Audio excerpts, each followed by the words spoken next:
14-15 তারিখ রোজা রাখবেন, 14 তারিখ দিবাগত রাত্রি জাগরণ করে ইবাদত করবেন, আর বাড়িতে খুব বেশি বেশি করে হালুয়া রুটি করেন, ডিমের হালুয়া করেন, ময়দার হালুয়া করেন, সুজির হালুয়া করেন, পেঁপের হালুয়া করেন, কুমড়োর হালুয়া করেন, নাকি বলছেন? হ্যাঁ, যে হালুয়া পারেন করেন, আর খুব করে খাওয়ান আর দান করেন। ওদের শরীরে আরো চুলকানি বের হোক, যারা চুলকায় ওদের আরো চুলকাক, আরো ফুসুড়ি বের হোক, ওদেরকে চুলকাতে থাকতে হবে। এখন যার যা ভাগ্যে আপনার নসিবে আছে সেটা আপনার খাবে। আমরা জালসা ওরস শরীফ হয় তো বিরিয়ানি হয়, খাবারের ব্যবস্থা থাকে, হয় না? আচ্ছা বলেন তো, মানুষকে সবার শেষে এই রাত্রি 12টা-1টাতে সভাটা শেষ হয়, তখন মানুষকে খিদা লাগে না? তো যদি খাওয়ানো যায় তো ক্ষুধার্ত মানুষকে খাবার খাওয়ালে নেকি হবে না গুনাহ হবে? জোরে বলেন না, নেকি হবে। তো এতেও এদের অ্যালার্জি, এ বিরিয়ানিতেও অ্যালার্জি, সিরনিতে অ্যালার্জি। দেখুন, এটা নসিবের ব্যাপার। সুন্নির নসিবে বিরিয়ানি আছে, সুন্নির নসিবে সিরনি আছে, সুন্নিদের নসিবে হালুয়া আছে, আর ওদের নসিবে এসব নাই। ওদের নসিবে কি আছে জানেন? ওই দেওবন্দি ওয়াহাবি তাবলিগীদের নসিবে আছে কালো কাকের মাংস, ওদের নসিবে আছে গরু, ছাগল, ভেড়া, দুম্বার ভুড়ি, ওদের নসিবে আছে হোলি দেওয়ালির প্রসাদ। এখন যার যা ভাগ্য আছে সে সেটা খাবে। ওর নসিবে ওই খাওয়া এসেছে, ওই আপনার ওর জিভ হাতে লেগে গেছে। কালো কাকের মাংস, হোলি দেওয়ালির প্রসাদ, ওদের গুরুরা বলেছে খাওয়া যায়। বুঝতে পারলেন? ওই দলে যাই গো। হ্যাঁ, কালো কাকের মাংস খাওয়া কোনদিন শুনেছেন? জোরে বলেন না, না কোনদিন শোনেননি। আর ওদের গুরু বলেছে, ওর নাম হলো মৌলভী রাশিদ আহমদ গঙ্গুহি, কিতাবের নাম ফাতোয়ায়ে রাশিদিয়া। তাতে লিখতেছে যে যদি কোনো জায়গাতে কালো কাকের মাংস খাওয়াকে নাজায়েজ যদি মনে করে তো কালো কাকের মাংস খাওয়া যাবে না, যাবে না। তো গুরুতে উত্তর দিতেছে যে जिस जगह जाके मारूफा की गोश्त खाने को नाजायज समझते हैं वहां खाने में सवाब लिखा है। বলে যে জায়গাতে নাজায়েজ মনে করে সেখানে কালো কাকের মাংস খেলে সওয়াব পাওয়া যাবে। বলে নাকি বাড়িতে রাখা দরকার না, মেন্টাল হাসপাতালে ওকে ভর্তি করা দরকার। মাংস খাওয়া, গরুর মাংস খাওয়া যায়, তাই বলে এখন বলা যাবে যে ওতে খেলে সওয়াব হবে? কেউ যদি না খায় তো কোনো পাপ নাই, আর যদি খায় তো জায়েজ। ই বলছে যে কালো কাকের মাংস খাওয়াতে সওয়াব হবে, এদের গুরু এই কথা বলেছে। এ সমস্ত আগাছারা তো জানে না, এই সমস্ত আগাছা কেমন করে জানবে? ইয়াজি জানে মোহতারাম। কারণ ই যাদের বক্তব্য শুনে, যাদেরকে মডেল করতেছে, মডেল বানাতেছে, যাদেরকে অনুসরণ করতেছে, ইউটিউবে বক্তব্য শুনে, ফেসবুকে বক্তব্য শুনে, জানে না যে আর আসল কি, ও বক্তাটার আসলিয়াত কি।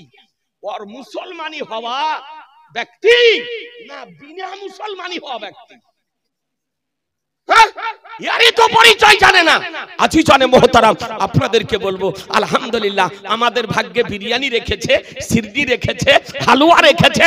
খুব হালুয়া করে খান, ওদের জ্বলন যেন আরো বাড়ে। কথা বুঝতে পারলেন? মা বোনদেরকে বলবো ভুলিয়েন না, আর রোজা ছাড়িয়েন না। এই ওলামায়ে কিরামগণ বলে দিবেন সবে বারাতে 2টো রোজা রাখবেন, 14 আর 15 আপনারাও রাখবেন। এই সব রোজাগুলো পুরুষেরা রাখে না, খুব কম মহিলারাই রাখে। কিন্তু না, পুরুষেরাও রাখবেন আর মহিলারাও রাখবেন। আর রাত্রি জাগরণ করে ইবাদত করে ওই রাত্রিতে আল্লাহর কাছে যা চাইবেন আল্লাহ তাআলা তাই দিবেন। ক্ষমা চাইলে আল্লাহ ক্ষমা করেন, রুজি চাইলে আল্লাহ রুজি দেন, হ্যাঁ, মাপ চাইলে আল্লাহ মাপ করেন। একটি বছরের যাবতীয় গুরুত্বপূর্ণ কর্মসমূহ শবে বরাতের রাত্রিতে বন্টন করা হয় মুসলমান। এই জন্য খোদার কালামে বর্ণিত হয়েছে ফিহা ইউফরাকু কুল্লু আমরিন হাকিম। এই মহামান্বিত রাত্রিতে আল্লাহ তাআলা হিকমতময় সমস্ত কর্মসমূহকে বন্টন করেন মুসলমান।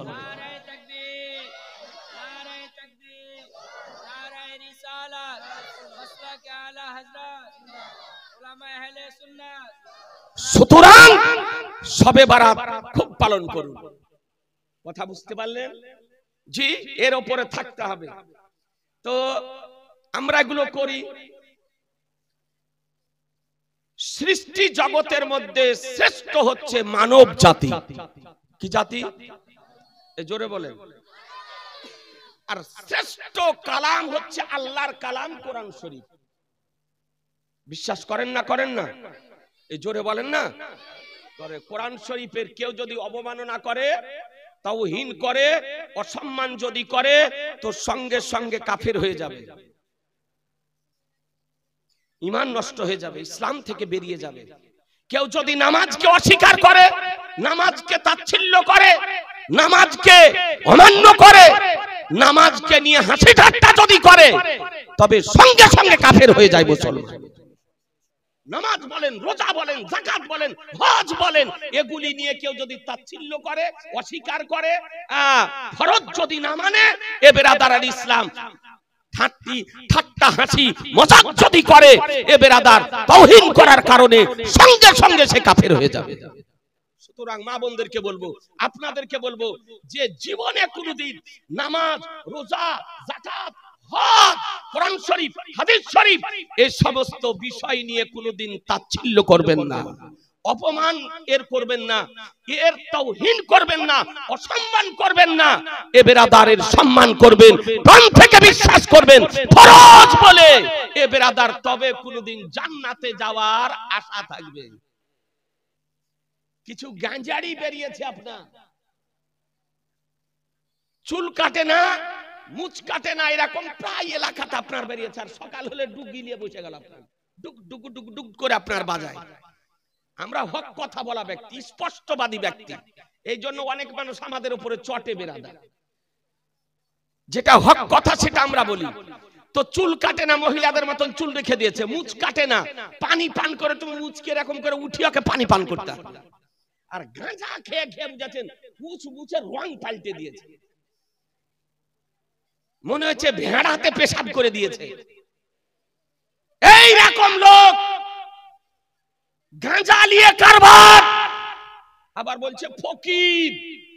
নামাজের অসম্মান, নামাজের তাওহীন, নামাজ সম্পর্কে বিরূপ মন্তব্য করে, নামাজকে নিয়ে তাচ্ছিল্য করে, এ বেরাদার ইসলাম ওলামাদেরকে নিয়ে তাচ্ছিল্য করে।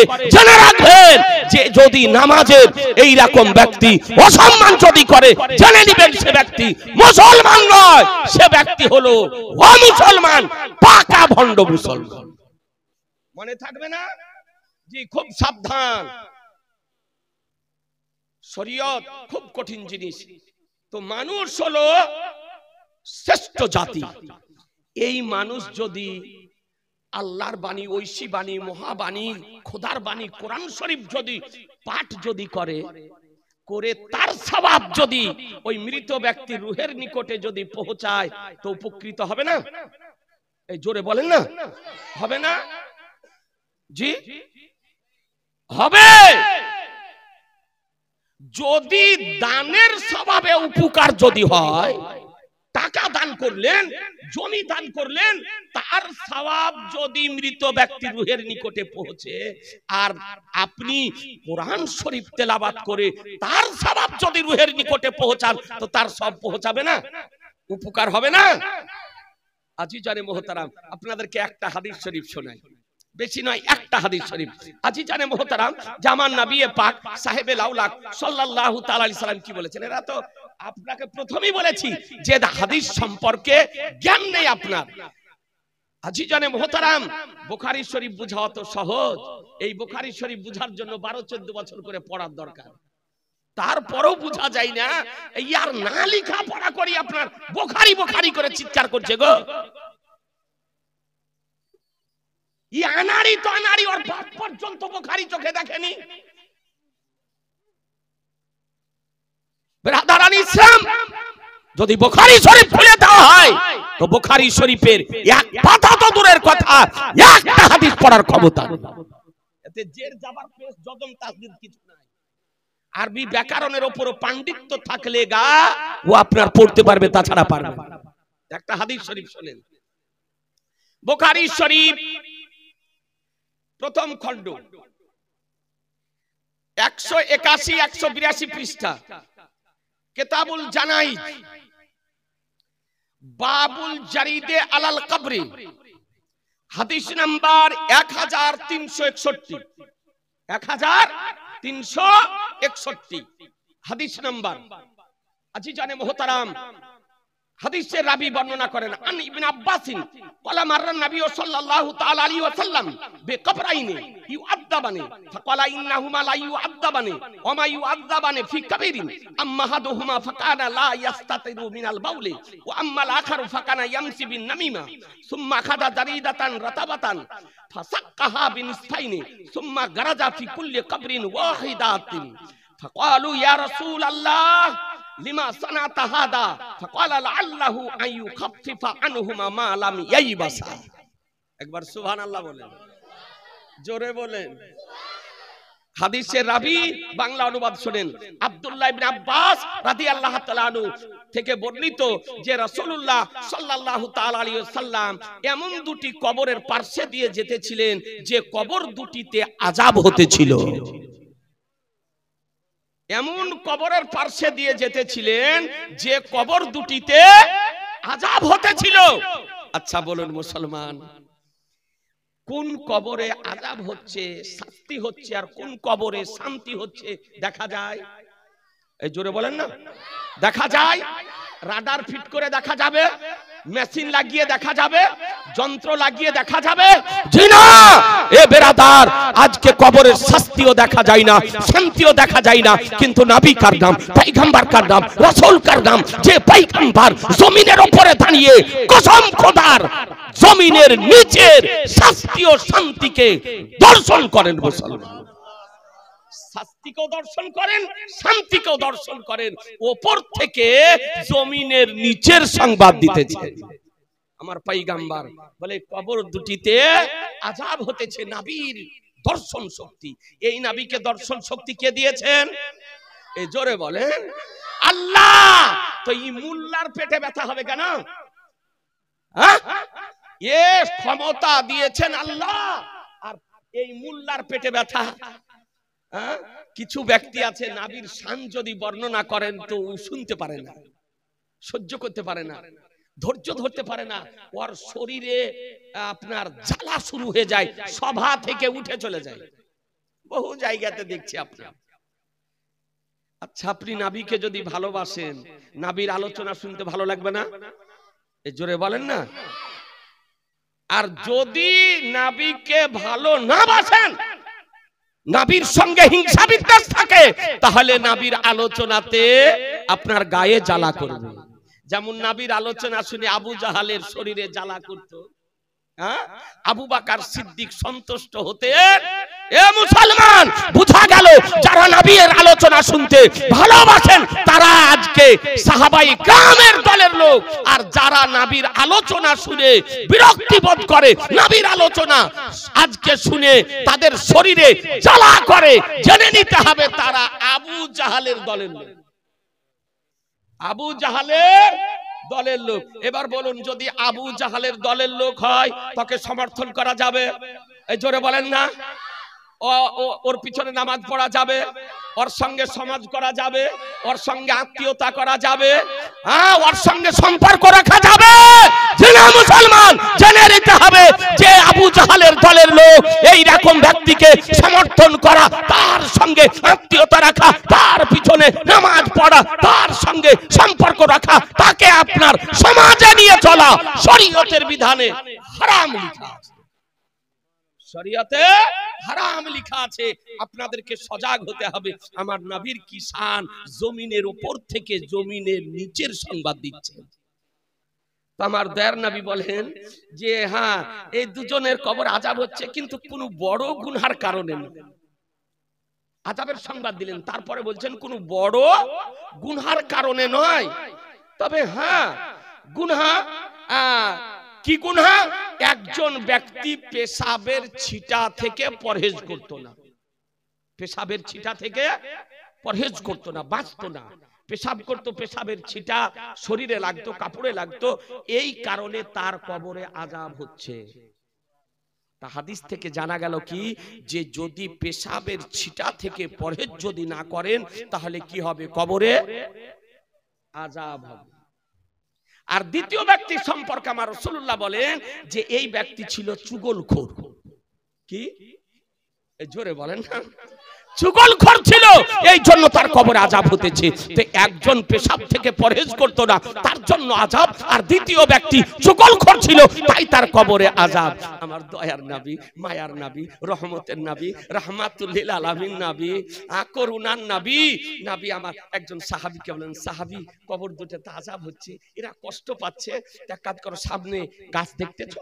বলে হ্যাঁ ইয়া রাসূলুল্লাহ। কিসের গাছ? খেজুরের গাছ। জোরে বলেন, কিসের গাছ? আর একটু জোরে। খেজুরের গাছ। তার নবী বলেন একখানা ডাল কেটে নিয়ে এসো, যাও একখানা ডাল কেটে নিয়ে এসো।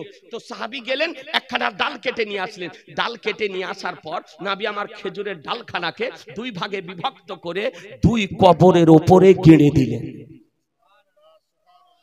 দুই কবরের উপরে গেড়ে দিলেন। আশ্চর্য কাজ, এর পূর্বে নবী কোনদিন কোন কবরের উপরে খেজুরের ডাল দেননি, আজকে এই পুরাতন কবর দুটোতে খেজুরের ডাল গেড়ে দিলেন।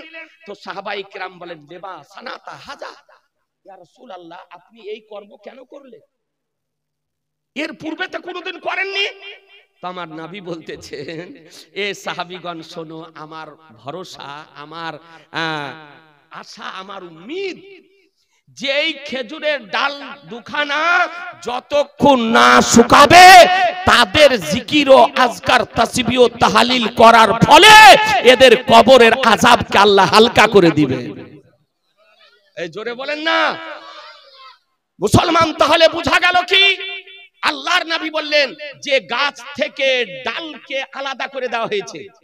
তো একটা গাছ থেকে ডালকে আলাদা করে দেওয়ার পরও তার তাসবিহ ও তাহলিল বন্ধ হয় না। কতক্ষণ তাসবিহ ও তাহলিল করে আল্লাহর প্রশংসা গীতি গাই, তাসবিহ ও তাহলিল করে, যতক্ষণ পর্যন্ত ডালখানা না শুকায়। শুকানোর পূর্ব পর্যন্ত তাসবিহ ও তাহলিল করে। আল্লাহর নবী বলেন ডাল দুখানা গেড়ে দিলাম, যতক্ষণ না শুকাবে ততক্ষণ তাসবিহ ও তাহলিল করবে, আর তার ফলে আল্লাহ তাআলা এদের কবরের আযাবকে হালকা করে দিবেন, কম করে দিবেন। বলুন মুসলমান, ঈমানের সঙ্গে যদি একটা খেজুরের ডালের তাসবিহ ও তাহলিলে কবরের আযাব যদি কম যদি হয়, তবে আল্লাহ তাআলার সৃষ্টি জগতে আজকে মানব যে শ্রেষ্ঠ সৃষ্টি, এর দ্বারাতে যদি কোরআন তেলাওয়াত যদি করা হয়, কালিমা তেলাওয়াত যদি করা হয়, সূরা ইখলাস তেলাওয়াত যদি করা হয়, সূরা মুলক যদি তেলাওয়াত করা হয়, সূরা রহমান যদি তেলাওয়াত করা হয়, সূরা বাকারা যদি তেলাওয়াত করা হয়, সূরা ইখলাস যদি তেলাওয়াত করা হয়, সূরা আজকে আপনার কাফেরুন যদি তেলাওয়াত করা হয়, সূরা ফালাক যদি পড়া হয়, সূরা নাস যদি পড়া হয়, তো তার দ্বারাতে কবরবাসীর আযাব হালকা হবে না? হবে না? জোরে বলুন যে হবে। এই জন্য আমরা কবরের পাশে গিয়ে কোরআন তেলাওয়াত করি, এই জন্য আমরা কবর জিয়ারত করি, এই জন্য আমরা কোরআন তেলাওয়াত করে তার সওয়াব পৌঁছাই, এই জন্য আমরা কালেমা পাঠ করে তার সওয়াব পৌঁছাই, এই জন্য আমরা সূরা ইখলাস পড়ে তার সওয়াব ওই মৃত ব্যক্তির রূহের নিকটে পৌঁছায়। এ বেরাদার, হাদিস শরীফ থেকে পরিষ্কারভাবে বোঝা গেল যে জীবিত ব্যক্তিদের দ্বারা মৃত ব্যক্তিগণ উপকৃত হয়। হাদিস থেকে প্রমাণিত। আজিজানে মুহতারাম, আপনাদেরকে বলতে চাই, এটা আহলুস সুন্নাত ওয়াল জামাতের আকীদা। বলুন, গ্রামে মৃত ব্যক্তির জন্য তিজা বন্ধ করবেন? জোরে বলতে হবে। তিজা বন্ধ করবেন, সাহারাম বন্ধ করবেন, চাল্লিশা বন্ধ করবেন, ফাতিহা বন্ধ করবেন, মিলাদ বন্ধ করবেন, কোরআন খালি বন্ধ করবেন, কালেমা খালি বন্ধ করবেন, কুল খালি বন্ধ করবেন, ফাতিহা মিলাদ বন্ধ করবেন, দরুদ ও সালাম বন্ধ করবেন, কবর জিয়ারত বন্ধ করবেন। জিনা মুসলমান, এগুলি যারা বারণ করবে, কোন মুল্লা, কোন মুন্সি, কোন হাতুড়া যদি আপনার বারণ যদি করে, নিষেধ যদি করে, কোন ডাক্তার, কোন মাস্টার, তো তার নিষেধ শুনবেন? একটু জোরে বলেন না। ওর দলে যাবেন, ওকে আশ্রয় দিবেন, ওকে প্রশ্রয় দেবেন, ওকে সমর্থন করবেন? না মুসলমান, সাবধান এ বেরাদার, এ আহলুস সুন্নাত ওয়াল জামাতের মামলাত সময়ের উপরে আপনাদের আমাদেরকে পাহাড়ের মতন স্থির থাকতে হবে। বলুন ইনশাআল্লাহ, জোরে বলুন ইনশাআল্লাহ। একবার দরুদ শরীফ পড়েন। আল্লাহ আপনাকে আহলুস সুন্নাত ওয়াল জামাতের মামলাত সম্পর্কে বলে দিই। আপনারা জানাজার নামাজ পড়েন? জি, মায়েরা পড়তে যায় না, কারা পড়তে যান? আপনারা। তবে মরা দেখতে পুরুষ অপেক্ষা মায়েরা বেশি যায়, নাকি বলছেন? পুরুষ অপেক্ষা মরার বাড়িতে দেখবেন, মৃত ব্যক্তির বাড়িতে দেখবেন পুরুষ অপেক্ষা মেয়েরা বেশি যায়। ওদের দিলটা নরম, মায়েদের দিল নরম, দিলটা কোমল, সহ্য করতে পারে না। মৃত্যুর সংবাদ শুনলে ওয়াল ফ্যামিলি বাড়ি থেকে আপনার টুকটুকি বলেন আর মারুতি বলেন আর টাটা সুমো বলেন ভাড়া করে আপনার চলে যায়। আর ওদের এইরকম দিল নরম যে অপরের কান্না দেখে তাদের চোখে জল আসে, নাকি বলছে?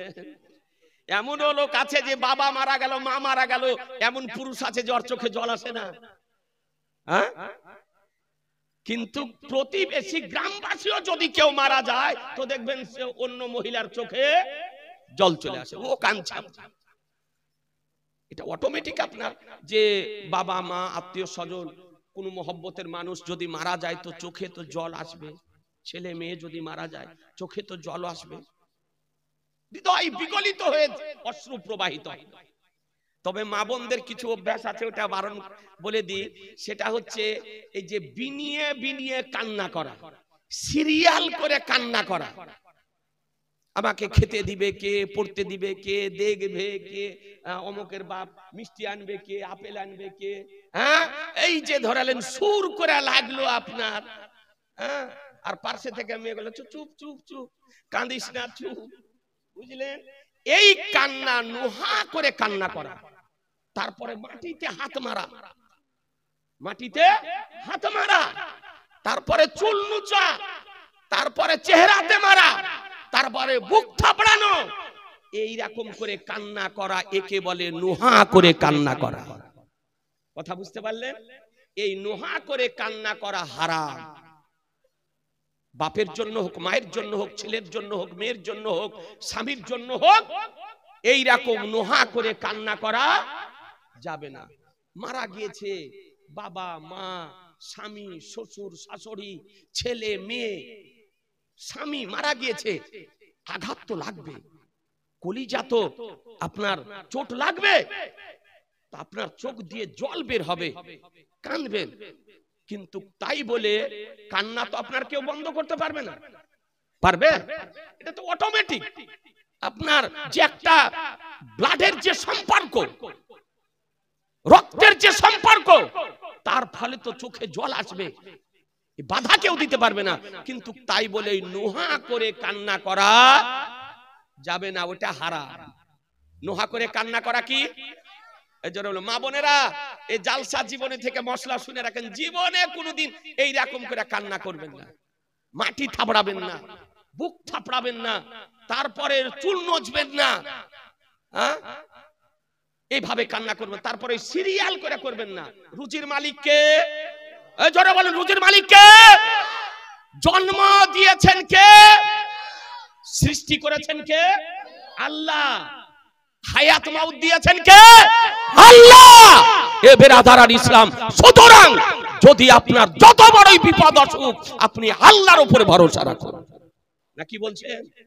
আল্লাহ ও তার রাসূলের উপরে ভরসা রাখুন। ওই আইয়ামে জাহিলিয়াত বর্বরতার যুগে আপনার ওই রকম সিরিয়াল করে নুহা করে কান্না করতেন। আমার আলা হযরত আজিমুল বরকাত ইমাম ইশক ও মোহাব্বত ইমাম আহমদ রাজা ফাজলে বেরলভী রাদিয়াল্লাহু তাআলা আনহু একটি হাদিস শরীফ এনেছেন। কিতাবটির নাম আল আতায়ান, কিতাবটির নাম আল আমন ওয়াল উলা। যে কিতাবটি আমার আলা হযরত তিনটি ভাষাতে লিখেছেন, আরবি, ফারসি, উর্দু। যে কিতাবটি আপনার ভারতবর্ষের গুজরাট থেকে মুনাজির আহলে সুন্নাত মুফতি আব্দুস সাত্তার হামদানির নিগরানিতে পিওর আরবি বেরিয়েছে। আমার কাছে দু রকমেরই কপি আপনার আছে। তার মধ্যে একটা হাদিস এনেছেন, যখন আল্লাহর নবী নুহা করে কান্না করা বন্ধ করে দিলেন, হারাম করে দিলেন, যার কেউ নুহা করে কান্না করতে পাবা না। তো একজন মেয়ে দৌড়তে দৌড়তে আপনার এসেছে আমার নবীর নিকটে। আসার পর বলছেন, ইয়া রাসূলুল্লাহ, নোহা করে কান্না করা তো বন্ধ, হারাম হয়ে গেল। তবে ইয়া রাসূলুল্লাহ, আমার অমুক মারা গিয়েছিল, তো অমুক মহিলা এসে কান্না করে দিয়ে গিয়েছিল, তো আপনি আমাকে অনুমতি দেন, তার কেউ মারা গেলে আমি গিয়ে যেন কান্না করে পরিশোধ করে দিয়ে আসতে পারি। বুঝতে পারছেন? ওই সময়তে ভাড়াটা কান্না করা পাওয়া যেত। কেউ মারা গিয়েছে, তো আর কান্না করার কেউ নাই পারছে, তো আপনার ওর দু একজন আত্মীয় থাকলে যে কান্না করার স্পেশালিস্ট হতো, কান্না করতে বাহাদুর হতো, পারদর্শী হতো, কান্নার মাস্টার, ওদেরকে ভাড়া করে নিয়ে আসা হতো, এই সবকে বসিয়ে দেওয়া হতো। তখন আপনার লাগতো তো কানতে, যতক্ষণ পর্যন্ত দাফন কাফন না হতো ততক্ষণ আপনার কান্না করে দে। এবার যখন ওর কেউ মারা যেত, তো গিয়ে আপনার কান্না করে দিয়ে পরিশোধ করে দিয়ে আসতো। আমার আলা হযরত হাদিস নিয়ে এসেছে, তো উনি এসে বলছেন, ইয়া রাসূলুল্লাহ, আমাকে অনুমতি দেন, আমি আমার কান্না করে দিয়ে গিয়েছে, তো ওর আমাকে অনুমতিটা দেন যেন আমি আর পরিশোধ করে দিয়ে আসতে পারি। তো আমার শাহনশাহে জি বেকার আনিসে বেকাসা সাইকেতে কাউনা মাকা বেকাসুকে কাস বেসাহারুকে সাহারা বেচারুকে চারা গায়বুকে হামি ইয়া তুমকে বলি শাফিউল মুজনাবিন রাহমাতুল লিল আলামিন বলেন, বলে সরো, তোমার জন্য অনুমতি দিলাম, তোমার জন্য অনুমতি দিলাম যে তার যদি কেউ মারা যায় তো তুমি গিয়ে ওইভাবে কান্না করে দিয়ে আসবে, তাছাড়া অন্য মহিলাদের জন্য হারাম করে দেওয়া হলো। কোরআন বলল, মা তাকুম রাসূলু ফাখুযুহু ওয়া মা নাহাকুম ফান্তাহু, রাসূল যা প্রদান করেন তা গ্রহণ করে নাও, তিনি যা বারণ করেন তা থেকে বিরত থাকো। এই জন্য তো আমার সরকারে আলা হযরত ইমামুল কালাম কালামুল ইমাম ইমাম ইশক মোহাব্বত ইমাম আহমদ রাজা রাদিয়াল্লাহু তাআলা আনহু হাসানুল হিন্দ, তিনি বলতেছেন, मैं तो मालिक ही कहूंगा कि हो मालिक के हबीब, मैं तो मालिक ही कहूंगा कि हो मालिक के हबीब, यानी महबूब मुहिम में नहीं मेरा तेरा बहुत किया जुदो करम है, आए शहे बता तेरा बहुत किया जुदो करम है, आए शहे बता तेरा नहीं सुनता ही नहीं मांगने वाला। नारे तकबीर,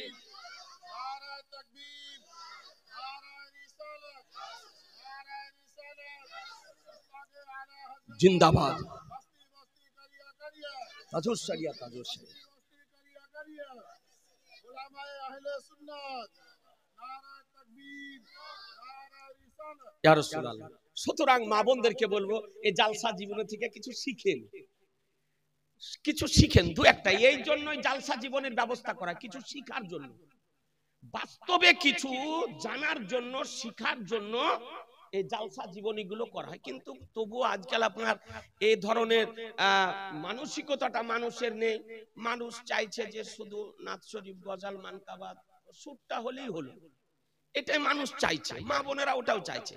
কিন্তু আসলে উদ্দেশ্য তা নয়। আসল উদ্দেশ্যটা হচ্ছে কোরআন ও হাদিসের আলোকে শরীয়তের কিছু বিষয় জানা, নাকি বলছেন?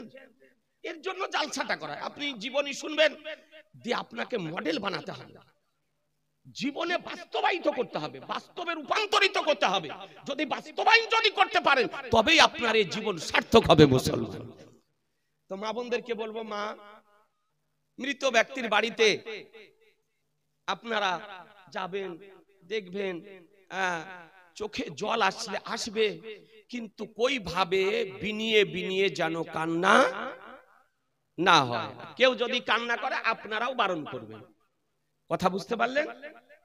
তো আমরা জানাজা পড়ি।